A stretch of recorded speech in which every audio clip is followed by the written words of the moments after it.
Iran जंग के बीच America को एक और बड़ा झटका लगा है। जिस डॉलर की बदौलत अब तक डोनाल्ड ट्रंप इस जंग को लड़ रहे थे, अब वो डॉलर रूबल के सामने गिरता हुआ जा रहा है।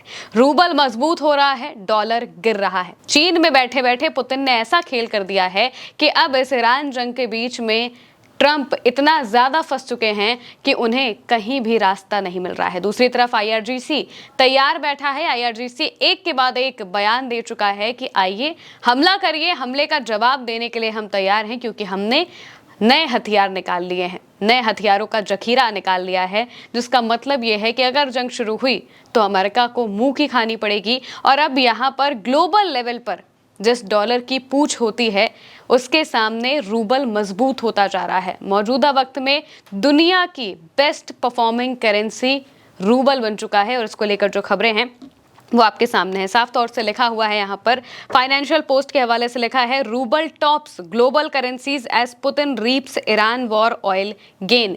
यानी कि ईरान जंग के बीच में अपना तेल बेचकर रूस के पुतिन ने अपनी जो करेंसी है उसे मजबूत कर लिया है, रूबल को मजबूत कर दिया है।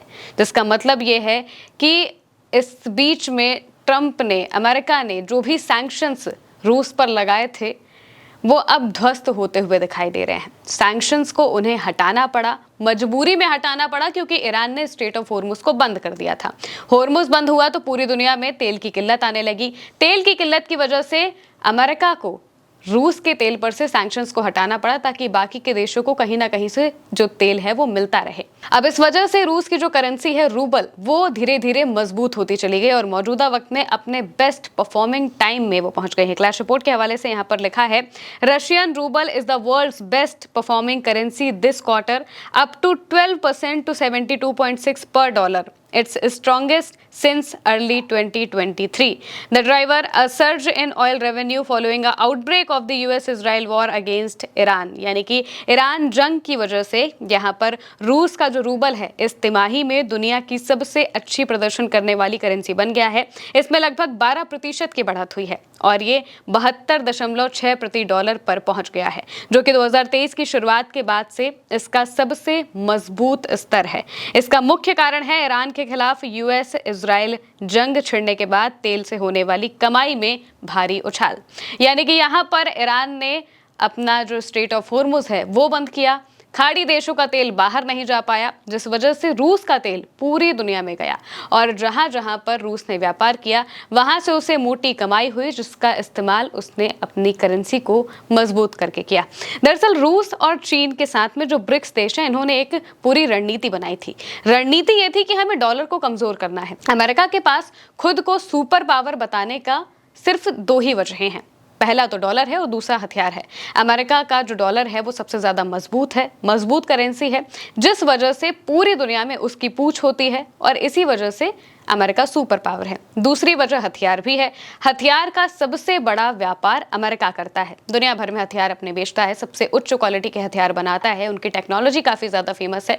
इस वजह से, इन दोनों चीजों की वजह से जो अमेरिका है वो सुपर पावर कहलाता है और कोई और सुपर पावर ना बन पाए, इस वजह से अमेरिका ने रूस के तेल पर सैंक्शन लगाए थे। कई कंपनियों पर सैंक्शन लगाए हैं, चीन पर भी कई बार वो सैंक्शंस लगाते रहते हैं, उनकी कई कंपनियों पर सैंक्शंस लगाए हैं। इसके अलावा जो कुछ ज़रूरी चीज़ें हैं, जैसे कि मान लीजिए तेल है या फिर बाकी की जो चीज़ें हैं, इन पर अमेरिका ने सैंक्शन लगाए हैं ताकि पूरी दुनिया में इनकी पहुंच ना बढ़ पाए। जाहिर सी बात है, सैंक्शन लगेगा तो बाकी के देश उनके तेल को खरीदने से, उनके सामान को खरीदने से डरेंगे, क्योंकि उन्हें भी फिर उस सैंक्शन को भरना पड़ेगा।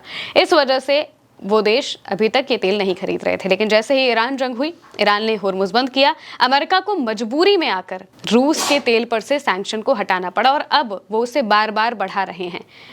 ये भी वो नहीं चाहते थे, लेकिन मजबूरन उन्हें ये करना पड़ रहा है।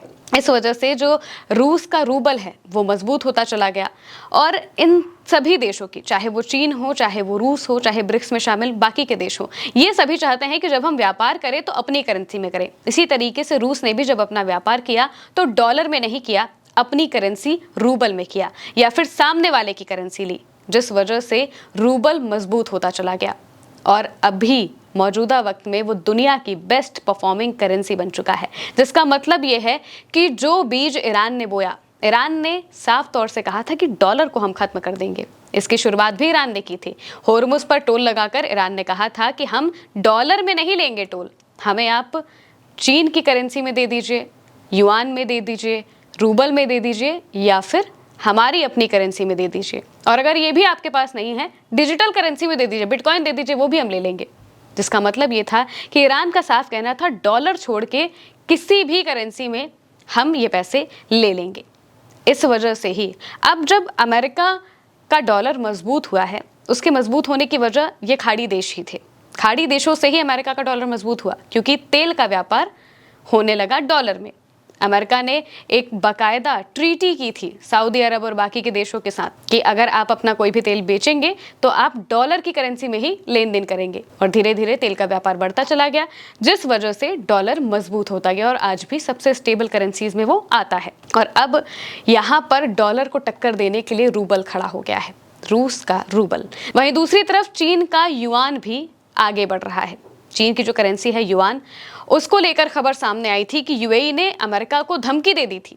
कहा था कि भाई हमारे तेल का जो व्यापार है ये नहीं हो पा रहा है क्योंकि होर्मुज बंद है, जो लड़ाई आपने शुरू की आपकी वजह से ये जो पूरा इलाका है ये बंद हो गया है, अब हमारे पास डॉलर बचे नहीं हैं, तो हम जब अब अपना व्यापार करेंगे तो चीन की करेंसी इस्तेमाल करेंगे, चीन की करेंसी हम इस्तेमाल करेंगे। जब ये बात अमेरिका तक गई तो अमेरिका को पता चला कि अब उनके लिए मुश्किलें बढ़ने वाली है, क्योंकि अगर चीन की करेंसी में या फिर रूस की करेंसी में व्यापार बढ़ने लगा तो ये दोनों करेंसी मजबूत होने लगेंगी और अमेरिका का डॉलर धीरे धीरे गिरता चला जाएगा और वो बिल्कुल सामान्य करेंसी बन जाएगा, जैसा कि बाकी देशों की करेंसी है।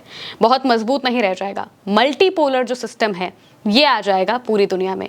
कोई भी यूनिपोलर वर्ल्ड नहीं रहेगा, यानी कि कोई भी ऐसा वर्ल्ड नहीं रहेगा जिसमें कोई एक ही दादा हो, कोई एक ही राजा हो, कोई एक ही सुपर पावर हो। अब 2 या 3 नई सुपर पावर आ चुकी हैं, चीन और रूस। चीन को तो खुद डोनाल्ड ट्रंप ने कहा था कि चीन भी सुपर पावर है हमारी तरह, वहीं दूसरी तरफ रूस तो सुपर पावर है ही। और अब ईरान भी नई ताकत के साथ उभर रहा है और ये सभी मिलकर अमेरिका के डॉलर को खत्म करने वाले हैं, जिसकी शुरुआत यहाँ पर हो चुकी है और रूस के रूबल ने इसे पछाड़ना शुरू कर दिया है। वहीं दूसरी तरफ IRGC ने अमेरिका को धमकी दे दी है, क्योंकि अमेरिका बार बार कह रहा है कि वो हमला करेगा। डोनाल्ड ट्रंप ने फिर कहा कि हम हमला करेंगे, लेकिन जब भी हमले की बात आती है, हमला कहना होता है, करना होता है, तो वो पीछे हट जाते हैं कि नहीं नहीं हमारी बात हो रही है, जबकि बात नहीं हो पा रही है। अब IRGC ने एक बयान दे दिया।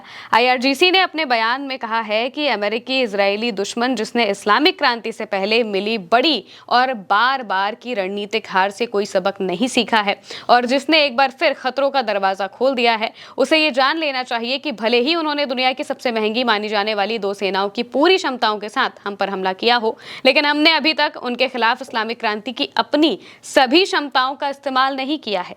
हालांकि यदि ईरान के खिलाफ आक्रामकता दोहराई जाती है तो जिस क्षेत्रीय युद्ध का वादा किया गया था वो इस बार इस क्षेत्र की सीमाओं से भी आगे निकल जाएगा और आपको उन जगहों पर करारी मार झेलनी पड़ेगी जहां आपको इसकी बिल्कुल भी उम्मीद नहीं होगी और आप हार या फिर तबाही की खाई में गिर जाएंगे। हम युद्ध के लोग हैं और आप हमारी ताकत के गवाह युद्ध के मैदान में बनेंगे, ना कि खोखले बयानों और इंटरनेट के आभासी पन्नों में। यानी कि ट्रंप जो बार बार बयान देते हैं उन बयानों से कुछ नहीं होने वाला है। मैदान में उतरिए, युद्ध करिए और युद्ध के मैदान में हम आपको बताएंगे कि आखिर आप क्या हैं।